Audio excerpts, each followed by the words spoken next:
Alors, dernière vidéo sur les raccourcis Shift Tab sur Jupyter Notebook. Donc, dans les autres vidéos, je vous ai montré qu'on pouvait le faire avec une librairie, par exemple Random, qui est une librairie native sous Python. On peut également faire exactement la même chose avec une librairie qui n'est pas native. Par exemple, en l'occurrence, Pandas n'était pas une librairie native sous Python. Et donc, vous comprenez bien que si on peut le faire avec des librairies qui sont non natives sous Python, on peut faire de la même manière, la même chose avec des objets natifs sous Python. Donc, si par exemple je prends un objet, par exemple, un int, hein, donc un entier, c'est un objet Python natif, et que j'appuie une première fois sur Shift Tab, je vais avoir l'infobulle, une deuxième fois liste déroulante, une troisième fois le chrono qui se met en route, une quatrième fois la génération ici de toute la documentation pour l'objet de type int. Donc, bien sûr que ça fonctionne en Python. Maintenant, la question qu'on pourrait se poser, c'est est-ce que ça fonctionne avec nos propres variables ou nos propres objets? Eh bien, on va regarder ça. Donc, je vais créer une variable. Je vais par exemple lui dire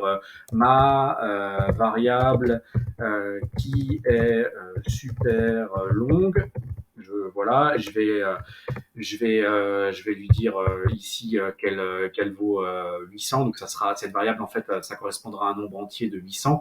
Si maintenant ici, je crée une nouvelle cellule, je vais chercher ma variable, donc je vais commencer à taper mav et je vais appuyer sur tab et on va voir s'il me la propose. Et il me la propose pas en fait. Il me propose avec M, il me propose plein de choses, mais il me la propose pas. En fait, c'est logique qu'il me la propose pas. Pourquoi? Parce que ici, je l'ai écrit, mais à aucun moment j'ai exécuté cette cellule, hein. On n'a pas eu d'exécution de la cellule. Donc, pour le moment, en fait, j'ai juste écrit quelque chose, mais Jupyter Notebook n'a pas créé la variable. Donc, pour que je puisse l'avoir dans mon fonctionnement de table, il faut que cette variable existe. Pour qu'elle existe, il faut que je l'exécute.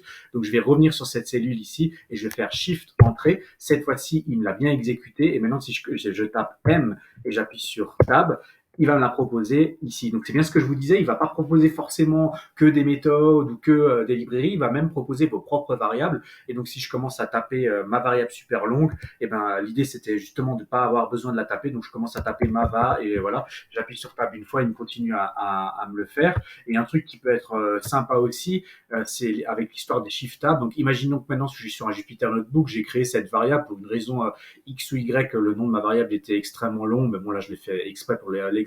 Mais imaginons que je suis très loin dans mon notebook, je dois réutiliser cette variable, donc je vais aller la chercher, ma variable, je vais, il me la prend. Maintenant je sais plus ce que c'est, je sais pas le type de variable que c'est et je sais pas, je connais pas non plus la valeur potentielle que pourrait avoir cette variable. Donc il y aurait plusieurs possibilités à faire. Je pourrais exécuter. Donc là, si j'exécute la cellule, donc en faisant Shift Entrée, il me sort 800.